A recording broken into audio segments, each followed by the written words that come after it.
Okay, all right, guys. I'll give you the injury report. So out today will be Tommy Sweeney and John Feliciano, Pat DeMarco, Taiwan Jones, Jason Kroom, Victor Sulaco, Mario Addison, Vernon Butler, Brian Cox, Dane Jackson, Levi Wallace. Limited today will be Josh Norman and Stephon Diggs. So with that, we will open it up to your questions. Hi, Sean. Hi, Vic. I wanted to start with, I guess, where we left off with you the last time, and you were still sorting out. You thought you had a good idea of where it would go, but sorting out that right side of your O-line. Can you give us any definitive sense of where that is now? Nothing definitive right now. I wish I could. Still, listen, there's some interchangeable parts there, position flexibility as well that needs to get measured and evaluated. And I think the cool piece about it is each of these guys that we're evaluating, brings something slightly different than the other one. So, but that also means it makes for a harder, tougher job on us as coaches to make sure that we truly go through it and making sure we vetted it the way we need to vet it. And one other on John Brown, in the sense that so much of the focus on your receiving core has been on Stephon Diggs and certainly the two rookies, just because they're new faces as well. But John Brown, a guy that I'm guessing shouldn't be forgotten, and that you certainly aren't. But if you could give me a sense of how you see his evolving with these new parts, how they complement him. And again, the guy that probably you shouldn't sleep on, I guess, for sake of a better term. Yeah, that's pretty swag by you, Vic, about not sleeping on him, man. Thank you, Sean. I try to be as swag as I can be. Love it. Yeah, you're right. I mean, John he's one of my favorite guys, man. Love him. He's all about the team, very unselfish approach. Again, which is unique to that, somewhat unique to that position. It's been interesting and fun to watch his relationship with Stephon Diggs grow, and then really Stephon's relationship with the guys that have been here, Cole Beasley included, and then adding some new pieces in the draft. So it's a good group, and I just really appreciate the dynamic in that room and how everyone's taken a very unselfish approach. There's only one ball, and so it's important that we continue to do that as we move forward. Thank you, Sean. Sure. Hey, Sean, John Scott, good to see you this morning. Good to see you, John. Josh is limited, a good step in the right direction. What is your approach with him, understanding that he is a part of a competition with Levi and the window before the regular season is shrinking? Right. It's important that all these guys get back. As I've said before, don't want to miss time, and it's hard to add value when you're not available. And it's unfortunate that whenever we find an injury or have an injury pop up, these guys do a great job in the off season of getting themselves ready to go. And but the fact remains, the next man up has to be ready to step in and do his job at a high level, and until these guys can come back, and hopefully we can get them back sooner than later. Excuse me. Bless you. Just to follow up, is a week and a half, is that enough time for you to properly evaluate Josh against Levi to make a decision on that competition? No, I mean, we've got to be smart and sharp with our approach there. Josh is a guy, as you know, that I've been around, and so I know what he can do. That said, I also know that there's work to be done yet, and it's important that he continues to maximize those treatment opportunities and gets back as soon as he can. Thanks. Sure. Coach, good morning. Just with respect to your defensive line, would you consider it to be the most versatile, position flexible group you've had in your time here in Buffalo? And then if so, how much do you feel that helps Coach Frazier in keeping that group unpredictable for opposing offensive lines? Well, Chris, I think it's really about fresh bodies, and we've got a number of guys that we can roll in there, which is good to have, and many of whom have significant reps under their belt at this level.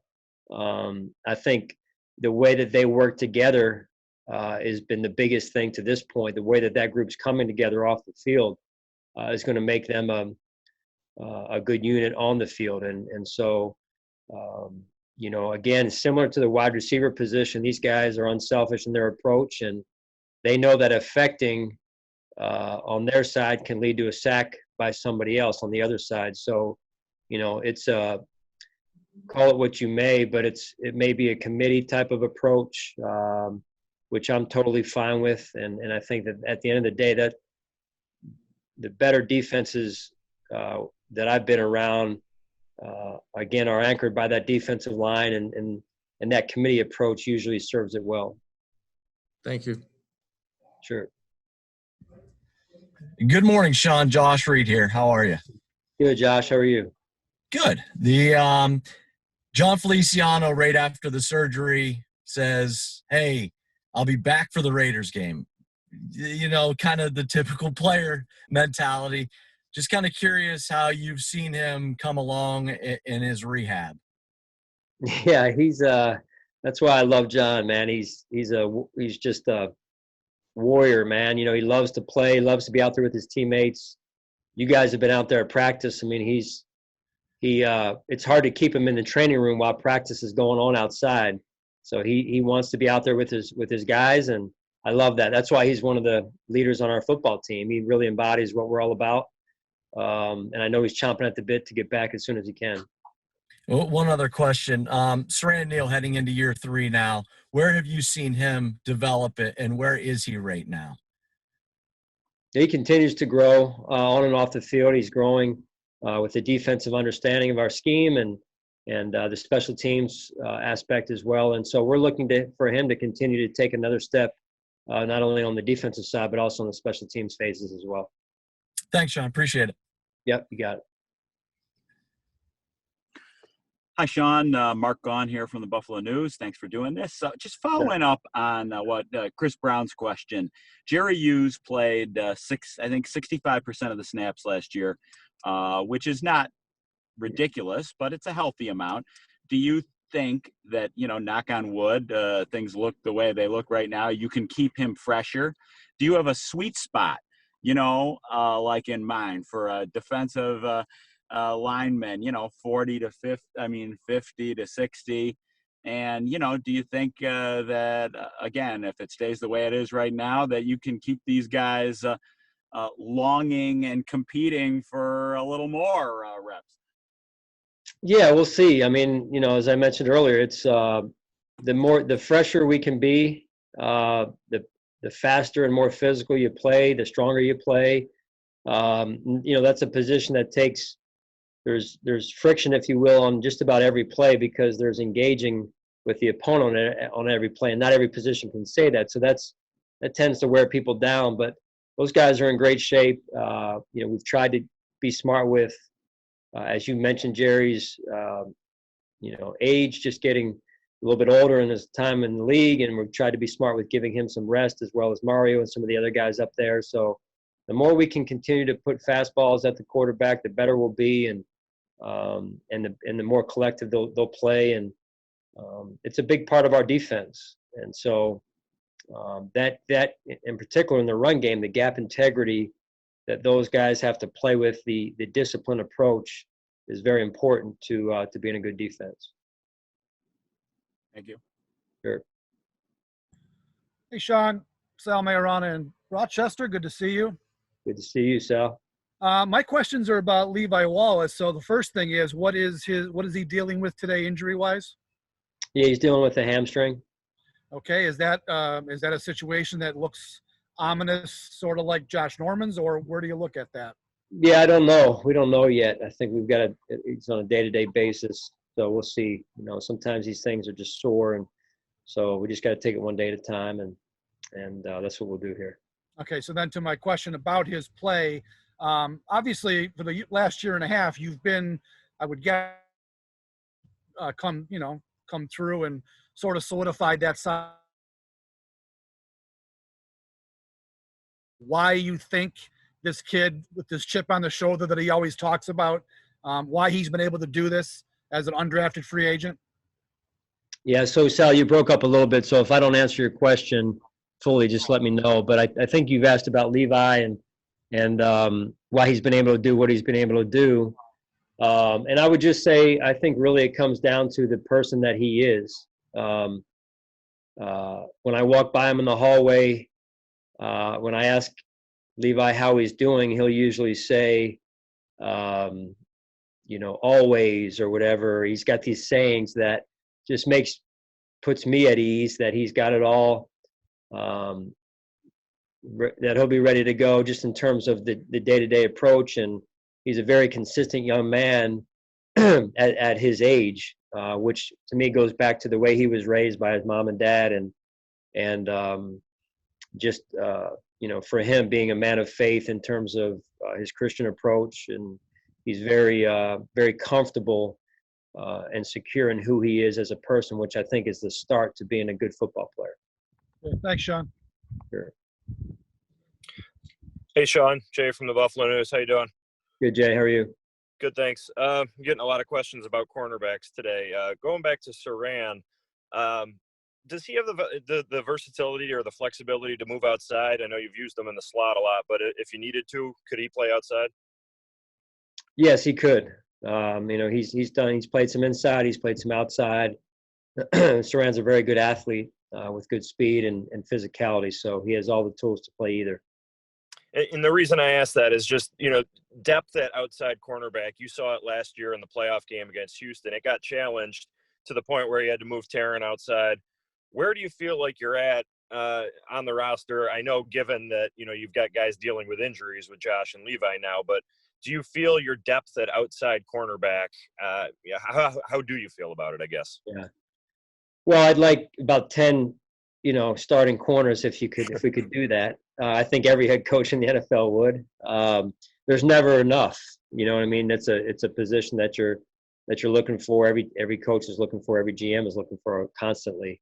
And so, yeah, I'm concerned, but I'm also confident in our training staff and the players, and we've put a good schedule in place to this point, and we'll continue to do that.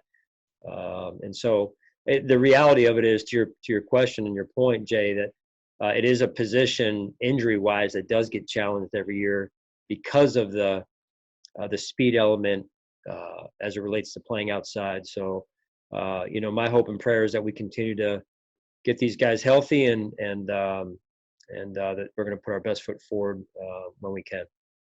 Thank you, Sean. Sure.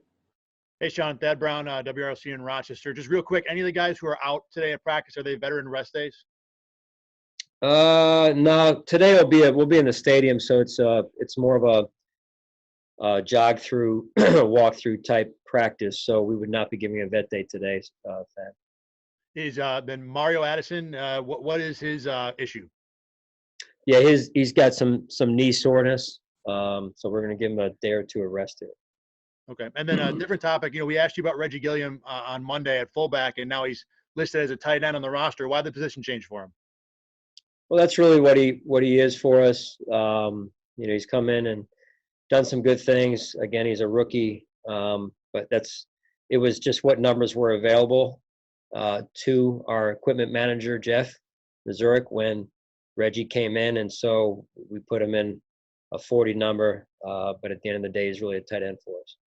Is it unusual? He is at 6 foot even, the shortest tight end in the NFL, listed on a roster by a lot.